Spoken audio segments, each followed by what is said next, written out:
That night, I prayed for an enemy to appear. A British ship, sea mines, anything, just so we wouldn't be left alone with what we'd seen in the water.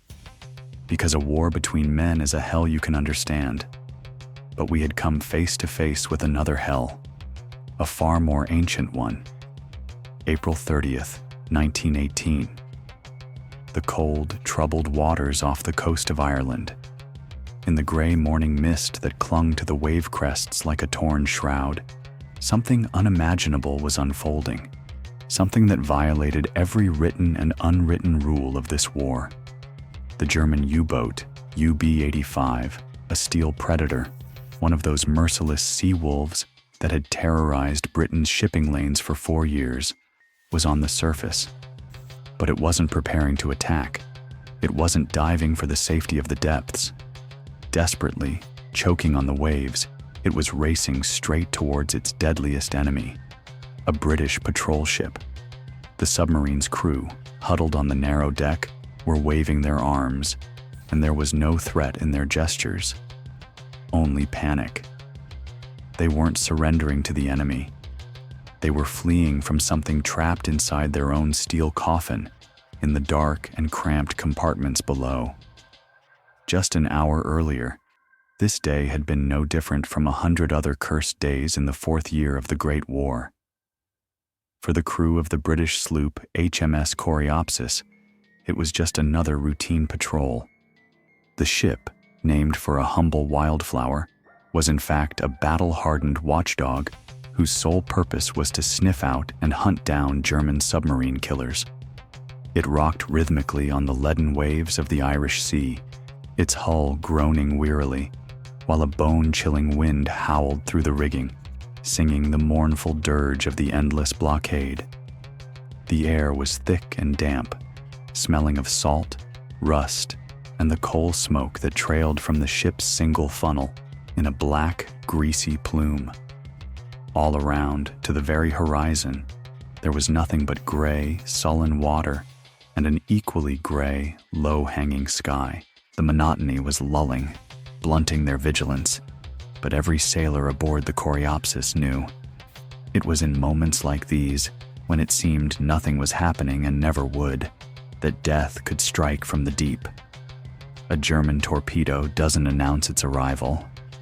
It just rips open the hull, and the cold, black water becomes your grave before you even have time to understand what's happened.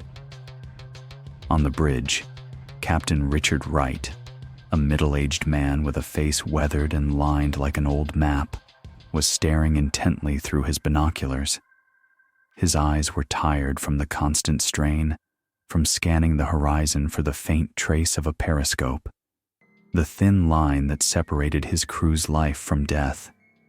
4 years of war had taught him not to trust the silence. Silence at sea was treacherous. Beneath that gray surface lurked the Kaiser's steel sharks, and every one of them was thirsty for blood. "Anything, Billy?" His voice was steady, almost detached, but there was steel in it. "Nothing, sir. Just gulls and waves," came the reply from the lookout post. The young sailor's voice was still full of life, not yet roughened by the salt winds and shouted commands. Captain Wright lowered his binoculars and rubbed the bridge of his nose. Fatigue was his constant companion. Fatigue, and the responsibility for 70-odd souls on this small but sturdy ship. They were the hunters, but in this game, the hunter could become the hunted at any moment. Legends of the German U-boat captains were the talk of every port. Otto Weddigen, who sank 3 British cruisers in an hour. Lothar von Arnold de la Perrière, who sent hundreds of ships to the bottom. These names were synonymous with devilish luck and ruthless skill. An encounter with such a boat in open water was like a duel where a single miss meant instant death. That was why, when a frantic cry from the lookout shattered the morning's monotonous drone, everyone aboard the Coreopsis froze for a split second before exploding into practiced chaos. "U-boat on the surface. Dead ahead, sir. 2,000 yards! Captain Wright's heart skipped a beat, then began to pound furiously. The alarm bell clanged throughout the ship, its brass tongue hammering out a rhythm that roused even the off-duty men from their bunks. Sailors in heavy boots thundered across the steel deck, manning the guns, preparing the depth charges. This was it, the moment of truth. Wright pressed the binoculars to his eyes again, and what he saw made him frown. A German UB-3 type submarine, no doubt about it. Its predatory, cigar-shaped silhouette stood out sharply against the gray water, but it was behaving strangely. It was fully surfaced, which for an attacking U-boat was suicidal. It wasn't trying to dive to get into firing position. What's more, its deck gun was silent. It was just plowing ahead, kicking up a bow wave as if oblivious to the British guns aimed straight at it. "Are they blind?" the first mate muttered, standing beside the captain. "Or is something wrong with her?" "Perhaps," Wright replied, not taking his eyes from the lenses. "Prepare for battle. Gunners, aim for the conning tower. If they try to dive, we have to stop them." But the submarine didn't dive. It held its strange, almost insane course, straight for the Coreopsis. The distance closed. 1,500 yards, 1,000. And then Captain Wright saw something that made his blood run cold. Atop the conning tower, a hatch flew open, and German sailors began to spill out, scrambling over one another. They poured onto the narrow deck, their movements filled not with hostile determination, but with animal terror. They were waving their arms, not proudly or defiantly, but like drowning men begging to be saved. "Sir, are they surrendering?" The first mate's voice was filled with pure disbelief. This didn't look like a surrender. Surrender was a procedure, humiliating perhaps, but orderly. Lowering the flag, clear signals. What was happening aboard the UB-85 was a chaotic, panicked plea. The German submariners' faces, which Wright could now make out in his binoculars, were white as sheets. Their eyes were wide with a terror that clearly had nothing to do with the threat of British guns.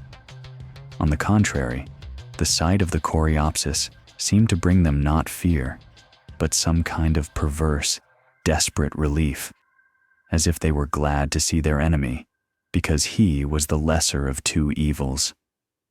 "Cease fire," Wright commanded, his own voice sounding foreign to him. "Engines, slow ahead. Keep them in your sights, but hold your fire." The British sailors froze at their guns, dumbfounded. For 4 years, it had been drilled into them that a German submariner was a merciless foe to be destroyed without hesitation. And now that enemy wasn't just surrendering without a fight. He was fleeing towards them, as if they were the only beacon of salvation in a world gone mad. The UB-85 drew closer, its diesel engines coughing and sputtering, belching clouds of blue-gray smoke. The steel plating on its bow was bizarrely torn and buckled, as if it had been rammed not by a ship, but by something immense and unbelievably strong. The diving tanks were clearly breached. But even this damage couldn't explain the primal fear etched on the faces of the German crew. They looked at the British not as conquerors, but as saviors. Their captain, a pale man with graying temples, stood on his U-boat's deck, shouting something into the howl of the wind. The words were lost, but the meaning was clear without them. "Take us," his entire being seemed to scream. "For the love of God, get us out of here, away from it." The wind carried snippets of German to the Coreopsis's bridge, not commands, not threats, but desperate, cracking shouts. Captain Wright lowered his binoculars, his face an impenetrable mask. His instinct, honed by years of sea duty, screamed at him that this was no trap. Traps were built on cunning and deceit, and there was nothing in the Germans' actions but raw, animal fear. He'd seen that fear in the eyes of men whose ships were sinking, in the faces of those who'd survived an explosion, but never in an enemy with a working weapon, moving under its own power. "Launch the boat," he ordered, his voice cutting through the tense silence. "First mate, you're with me. Take 4 armed sailors. The rest of you, keep the Germans covered. Any suspicious move, you open fire to kill without warning." As the groaning davits lowered the heavy whaleboat to the water, Wright never took his eyes off the UB-85. The closer they got, the clearer the details became, and the more questions swarmed in his mind. The damage to the bow was monstrous. The steel hull plates, designed to withstand the pressure of the crushing depths, hadn't just been pierced by a shell. They were peeled open, torn, and bent outwards, as if a giant can opener had been taken to the hull. The edges of the shredded metal were scored with deep, parallel grooves, the likes of which could never have been left by another ship's ram or a collision with a reef. They looked like claw marks. Impossibly, unimaginably large claw marks. The whaleboat bumped against the submarine's hull. The German sailors, clustered together on the stern, watched the armed British with a kind of pained relief. No one made a move to resist. Their captain, Krech, stepped forward. He was a tall man, not yet old, but his face was ashen gray, and the shadows under his eyes made him look like an old man. He slowly unholstered his service pistol and offered it to Wright, grip first. His hand was trembling noticeably. "Kapitän Leutnant Günther Krech, commander of the U-boat UB-85, he said in broken but understandable English. His voice was hoarse and lifeless. "We surrender. The entire crew, 34 men. Captain Wright, His Majesty's ship Coreopsis," the Briton introduced himself, taking the pistol. "Your men will transfer to my ship. My men will inspect your boat. Why didn't you submerge? Your engines seem to be in working order." A look of such agony crossed Krech's face. It was as if Wright had prodded a raw, open wound. He cast a hunted look at the black waters surrounding them and shuddered, his heavy jacket doing little to ward off the chill. "Dive," he whispered, a hysterical little laugh catching in his throat. "We would gladly, Captain, but we can't anymore. And God is my witness, I never want to again." The surrender was surreal, over in a flash and without a single shot fired. One by one, the German submariners were ferried over to the Coreopsis. They looked less like the Kaiser's proud warriors and more like refugees plucked from a sinking ship, soaked to the bone, exhausted, with empty, hollowed-out eyes. Some muttered under their breath.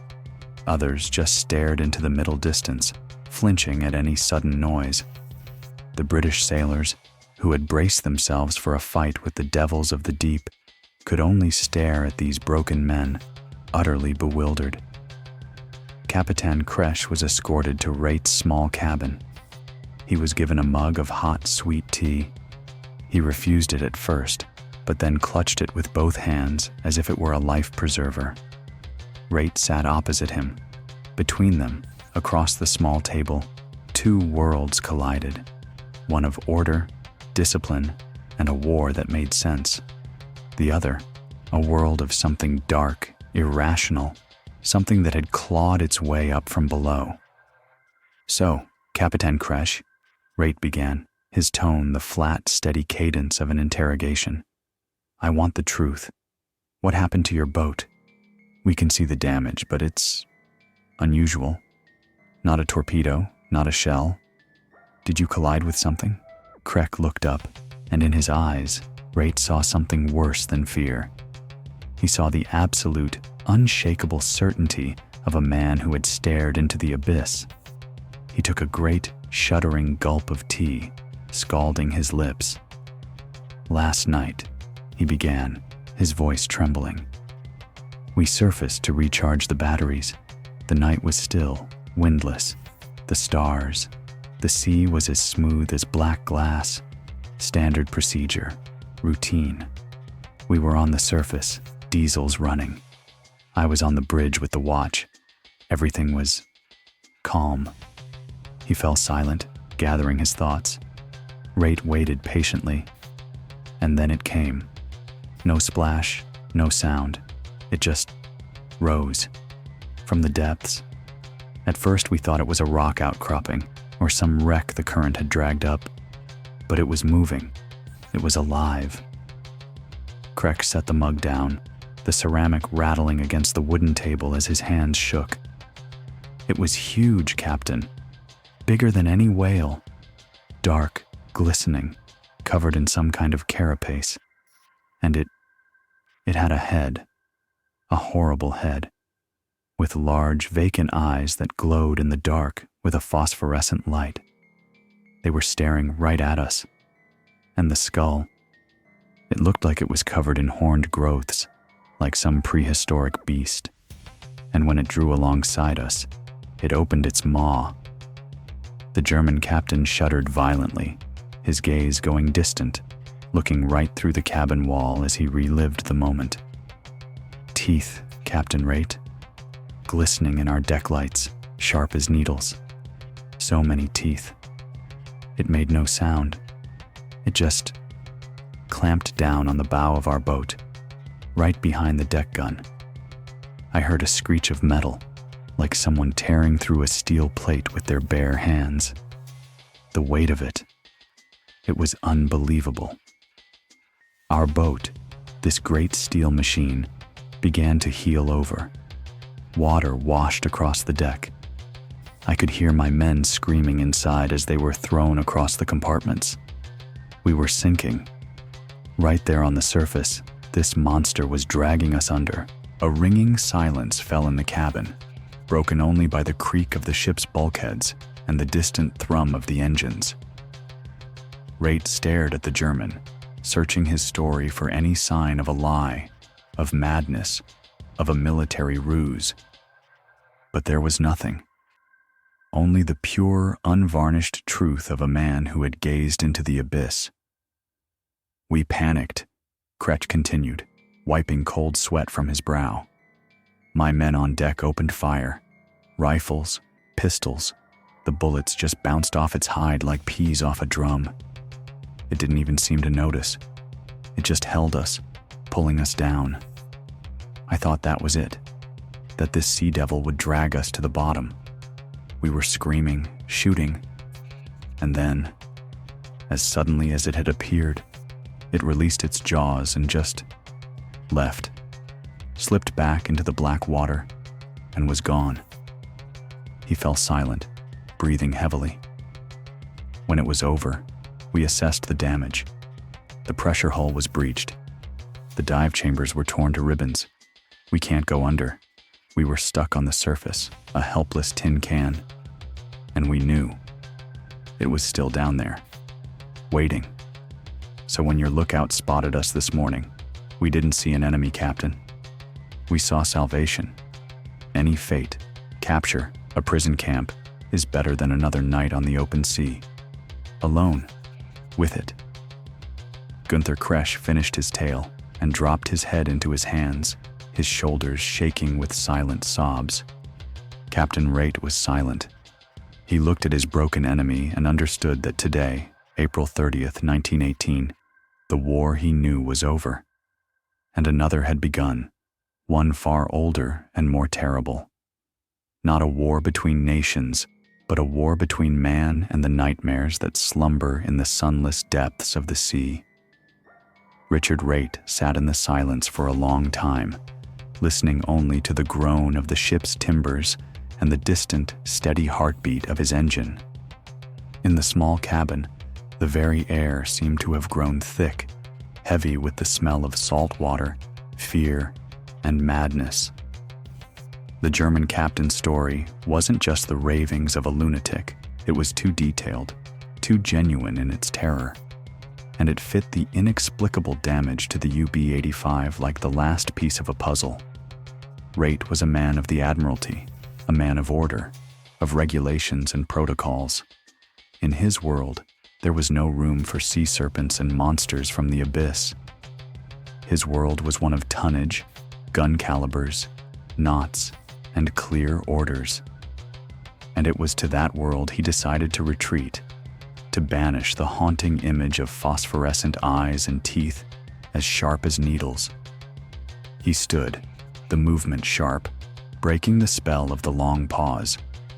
Günther Krech flinched, looking up at him with a hunted expression. "Your boat cannot be towed to port," Wright stated, his voice flat, almost mechanical. "She's a hazard to shipping and could be spotted by other enemy forces. As per wartime naval regulations, she is to be scuttled." There was no sympathy in his words, no gloating. Only the cold, merciless logic of war. It made no difference to Krech. He simply nodded, as if Rate had proposed the most obvious and only correct course of action. Destroy it. Wipe this cursed steel shell, defiled by the touch of the unthinkable, from the face of the sea. Let it find its final peace in the depths, and take its nightmare with it. Half an hour later, the crews of both ships witnessed a strange, almost ritualistic act. The German prisoners of war, huddled by the rails of the Coreopsis, watched in silence as their former home was prepared for its final dive. The British demolition party, having boarded the UB-85, worked with brisk efficiency. They set charges at key points on the hull, connecting them with a long Bickford fuse. No one lingered inside for a second longer than necessary. Even His Majesty's battle-hardened sailors felt uneasy in the cramped, dark compartments of the abandoned U-boat. There was a faint but distinct smell clinging to the air, not of diesel or sweat, but of something primal, animal. The scent of a damp, cold cave. When the boat carrying the demolition party was a safe distance away, Captain Rate gave the order. A fiery snake raced along the fuse. For a moment, everything was still. And then the hull of the UB-85 shuddered with a series of dull internal explosions. It wasn't the bright flash of a shell strike. It was the sound of a skeleton breaking from the inside. The submarine settled heavily by the stern. Her bow, its plating ripped and savaged, lifted toward the gray sky as if in a final, silent plea. Water poured into the open hatches and breaches, and the steel predator, once the terror of the seas, began its final, irreversible descent. It slipped under the waves with a long, hissing sigh, releasing bubbles of trapped air from its guts.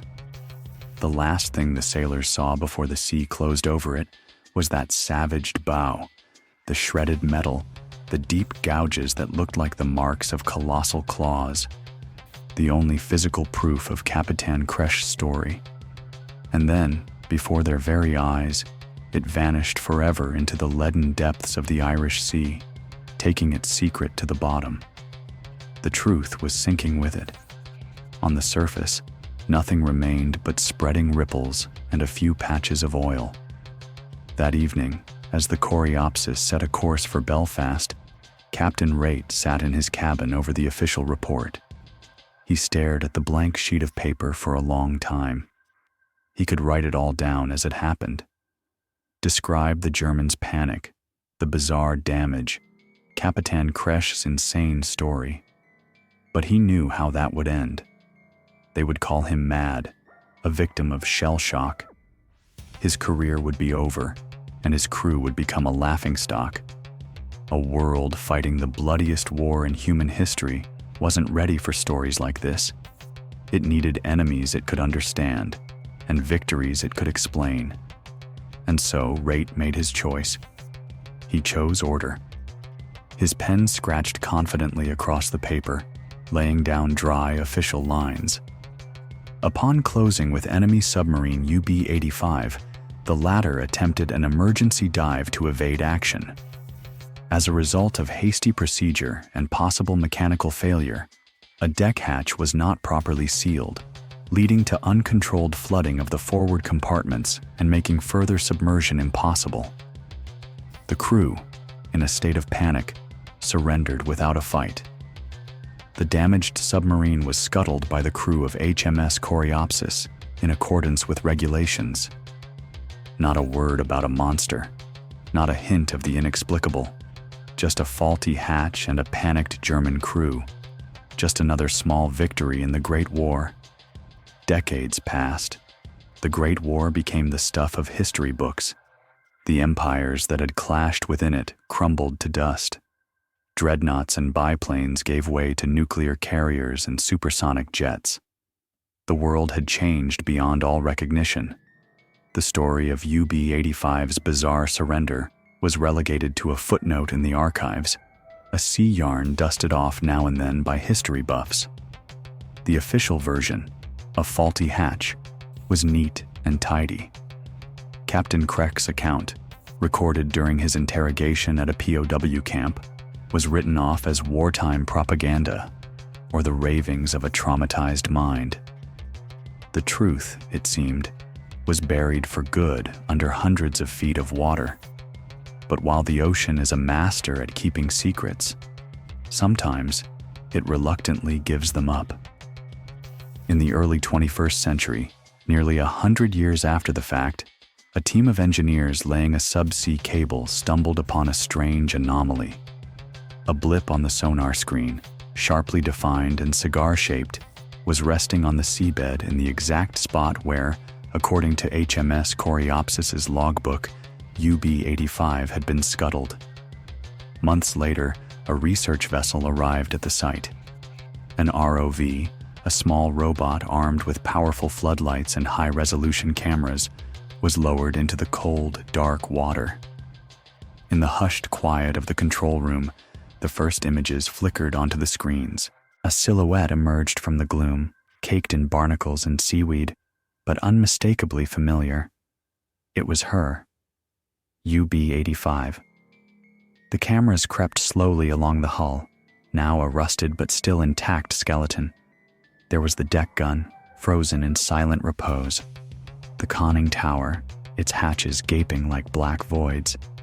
And then, the bow. The ROV hovered in place, its floodlights slicing through the dark to illuminate the very spot Captain Krech had described and Captain Wright had last seen. Even through a century's worth of corrosion and marine growth, the sight was staggering.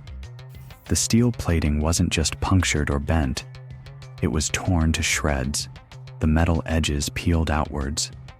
And on them, even now, one could make out deep, parallel gouges, claw marks, or just a bizarre trick of rust and time. The wreck of UB-85 has rested on the floor of the Irish Sea ever since, a silent monument to one of the First World War's strangest mysteries. And two stories live on, locked in contradiction.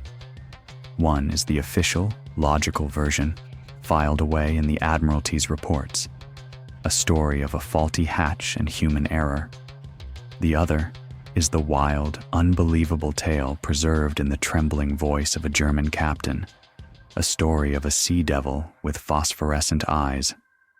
Finding the submarine didn't provide a final answer. It only raised more questions. What really happened on that April night in 1918? And could it be that the true reason for the demise of the Kaiser's steel Predator lies not within its rusted hull, but somewhere nearby, in the impenetrable darkness of the cold depths, patiently biding its time?